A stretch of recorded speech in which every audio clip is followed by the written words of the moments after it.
We've just seen deaf pupils who are skilled signers and some not so skilled. Also, some teachers signing and others speaking. Why is that? Sí, motivo por el cual hay algunos niños que tienen restos auditivos, poquito, oye. Entonces, con esos niños es que nosotros se trabaja lo que es la parte oral, hablando con los niños pequeños. Y es por eso que hay muchos niños que sí, al tener restos auditivos, ellos logran pronunciar algunas palabras. Y algunos de ellos sí usan la seña, otros no. Pero en la mayoría de los casos, los niños casi siempre se están comunicando a través del lenguaje de signos. En el aula también hay maestros que son nuevos aquí en el área y están iniciando lo que es el trabajo con la seña. Nosotros tenemos el apoyo de uno de los miembros de la Asociación de Sordos de aquí de Nicaragua, que nos viene a impartir sobre el lenguaje de señas aquí en la escuela. So, what is the level of reading and writing like among the deaf children here? Bueno, el nivel que tienen los niños ahorita, nosotros no lo determinamos como un nivel súper avanzado, ¿verdad? Porque de acuerdo al problema de sordera que ellos tienen, se les cuesta mucho interpretar y comprender el contenido de los textos o de un libro. Entonces ahí es donde nosotros aplicamos un sinnúmero de actividades que conllevan a la adquisición de la comprensión de la lectura, pero el nivel no es tan...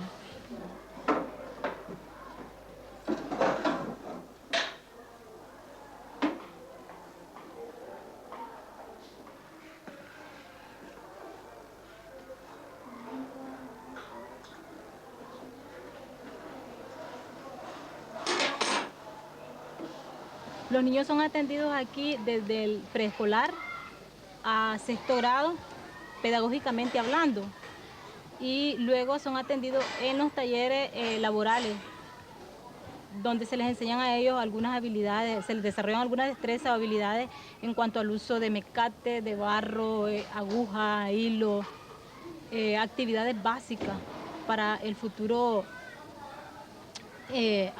aprendizaje de un trabajo.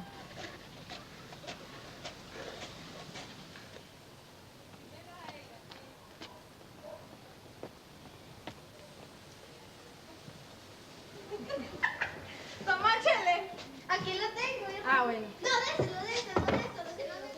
Una casa, la casa, la que está ahorita te mando. Es 4. Uno acá. Ya le doy. Lo que pasa es que es muy mala firma. Ugh, school dinners were never as bad as this.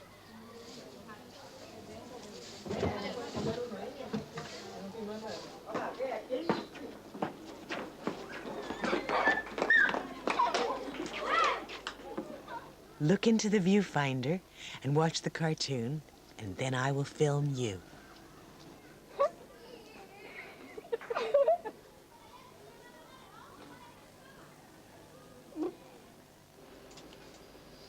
What you've just seen is the Sign Language Project in action. That was Judy Kegel-Shepherd, capturing the different levels and developments of signing, from home signs to a fully developed sign language. I actually saw that for myself. Judy proved her case by filming some of the signers who'd previously watched a cartoon through the viewfinder. Let's take a look.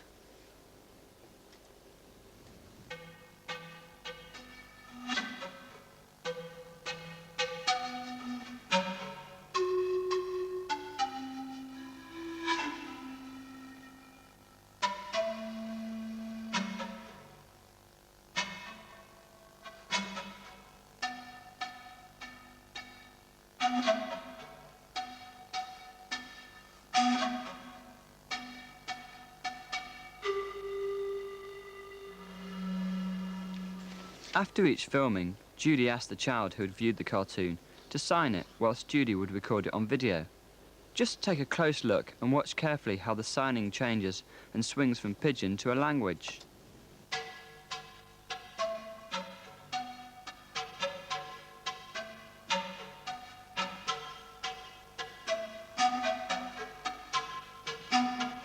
The man hacking and hacking away, looking around. Hacking away, looking around. Hacking, looking.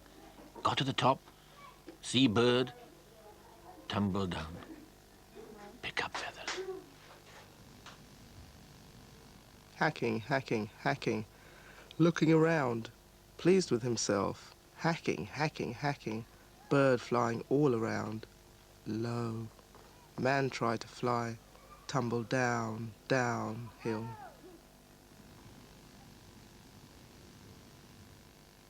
The man was hacking his way to the top. When he got there, he was very pleased with himself.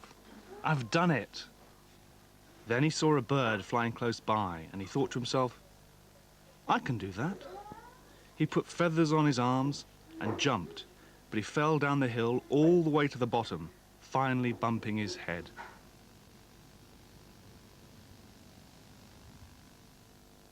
The man was hacking his way to the top through the many beautiful flowers that were growing on the hillside. He saw a bird flying close by and, smiling, thought to himself, if I stick a load of feathers on my 2 arms and make myself wings, I'll be able to fly. This he did, but instead he tumbled down the hill. He picked himself up and put more and larger feathers on to make bigger wings. He took off, but tumbled down the hill again. He picked himself up and plastered feathers all over his arms and body, and leaped, crashing to the bottom. By this time it was getting dark, and he had hit a wall, losing all his feathers. He looked at one arm and then the other, patched them up and tried once more. But this time when he fell, he smashed into small pieces, just like an egg, leaving only one good arm. He gave up and bought an Indian headdress, which he placed on his head, and was quite chuffed with himself. So, how do we know that this is a real language and not just a form of basic gesture communication? Watch this. Okay, start.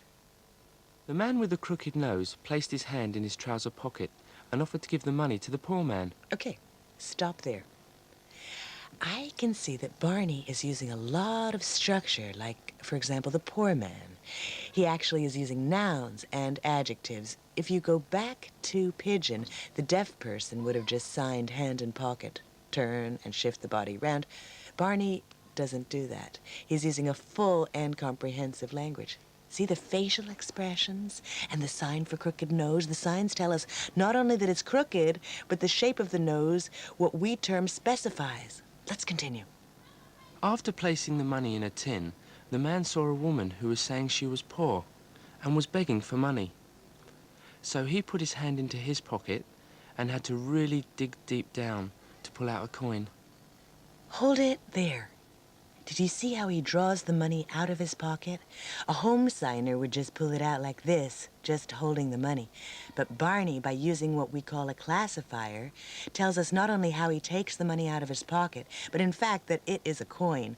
Plus, he adds the character of the person. This again shows us it's a full language. Let's have some more. Again, the man with the crooked nose was asked for more money to be put into the tin. The woman was asking for more, so the man gave her one more coin and said, "That's it," fastening his pocket up. Hold it. Now look at how he uses space, establishing the man and woman, placing them where they are, and setting up different perspectives. When you turn the body, the shoulder, you establish who's speaking, and all of this is implicit within the story. Okay, carry on. The woman said thanks and put the money into her pocket. But the old man by now had fallen in love and shouted after her. But she didn't hear. Shucks. The woman had turned into a devil, so the old man prayed to Jesus to cast her away. Just stop there. You notice the eyes?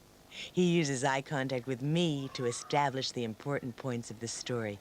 But he also knows that when he wants to establish or become another character, he'll turn his eye gaze away from me, and then he'll turn back and blink. And in this way, he's making it clear to me that he's become another character. That's the mechanics of a full and very complex language. It's not just the grammar, but the art of storytelling that's a skill in itself. That's it. So, what Judy and other linguists are now saying is that the signing used by these children is a real language in its own right. But what I'd like to know is where they learnt it from and who taught them.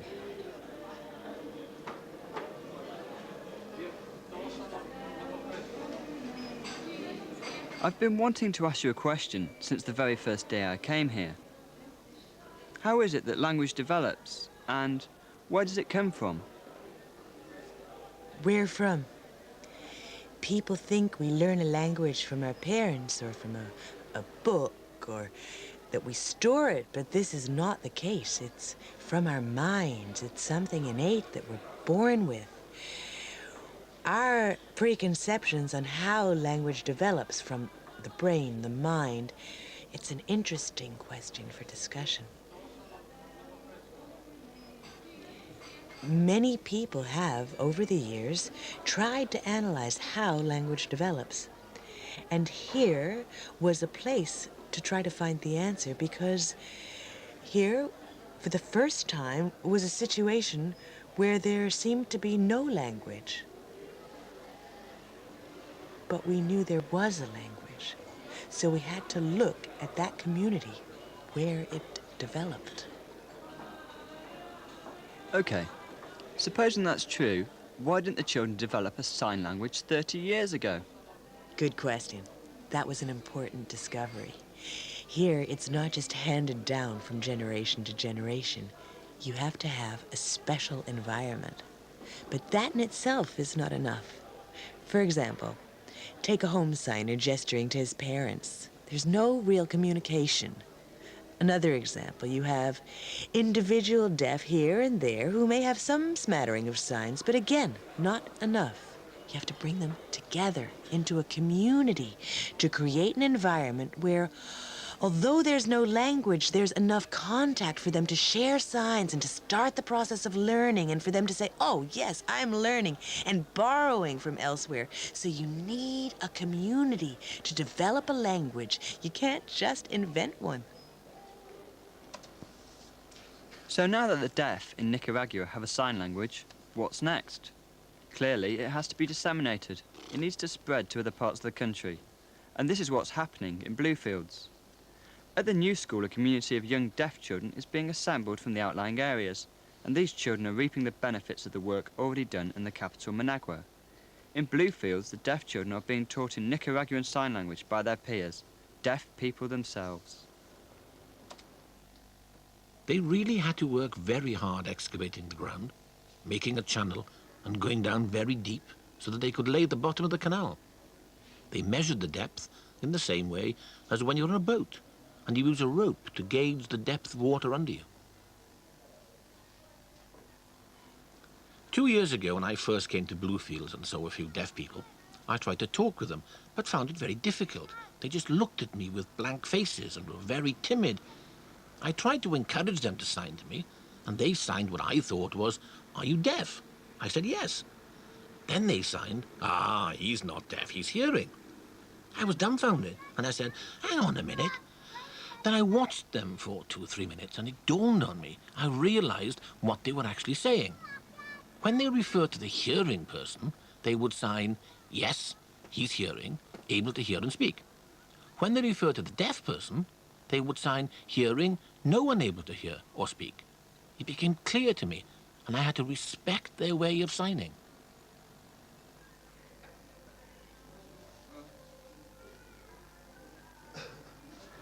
Okay, now, Stennett, describe what the boat could be doing here.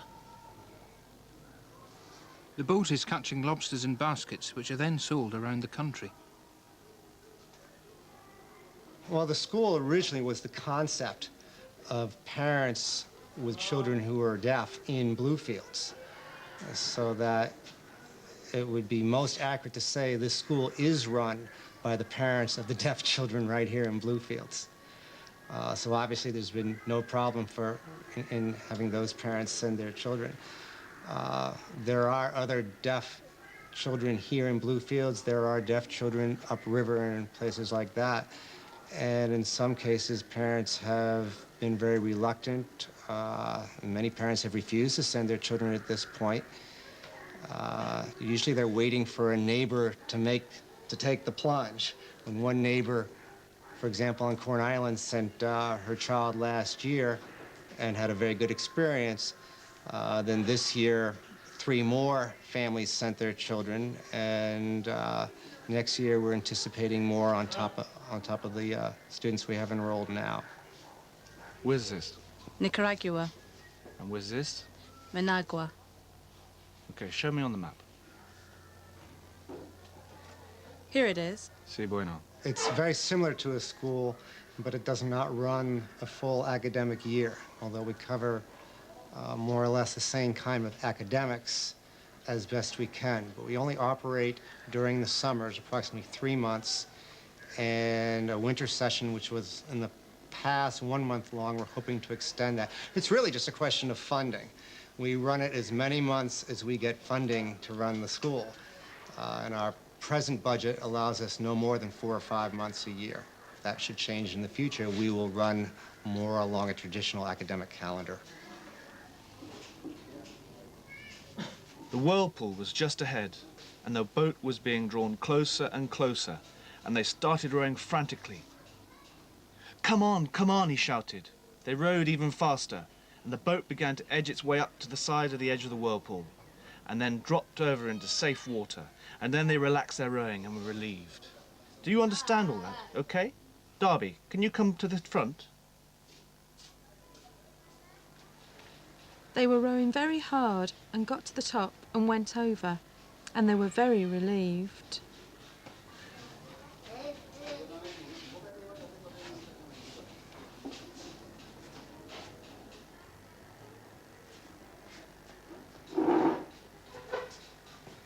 They paddled away from the octopus, who was trying to eat them up. They rowed faster and faster, and the octopus was growling.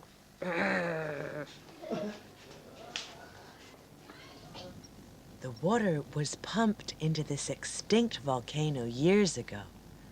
It's a lovely view from up here. I find it hard to believe that before the revolution, there was no sign language, no deaf community. Well, I find it hard to believe, too.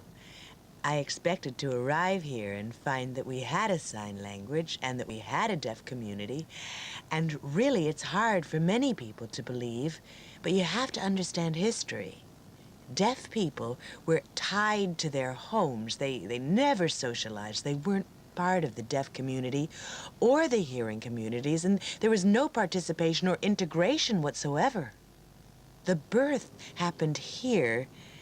This group really evolved the language, and the older group here borrowed the sign, and this reversed fluency proved that the community and the birth of sign language was happening now, here in Managua, before there was none.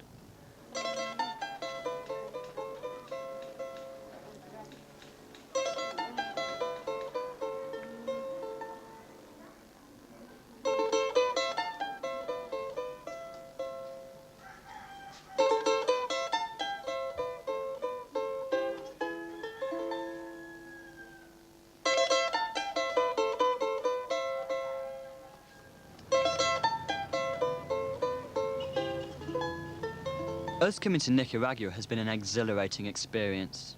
Seeing at first hand the way people live, some in poverty, some in isolation. But everywhere I went, the people were laid back, and I was met with smiling faces. I think that the most precious memory I will take back with me is the way that the young people throughout Nicaragua who I've met have begun to express themselves, become alive after only a short period of time. For them, this was the beginning. What we've witnessed in a very small way is how the seeds are being planted for the birth of a language. It's been a privilege to have been here to see the fruits of a new language being born.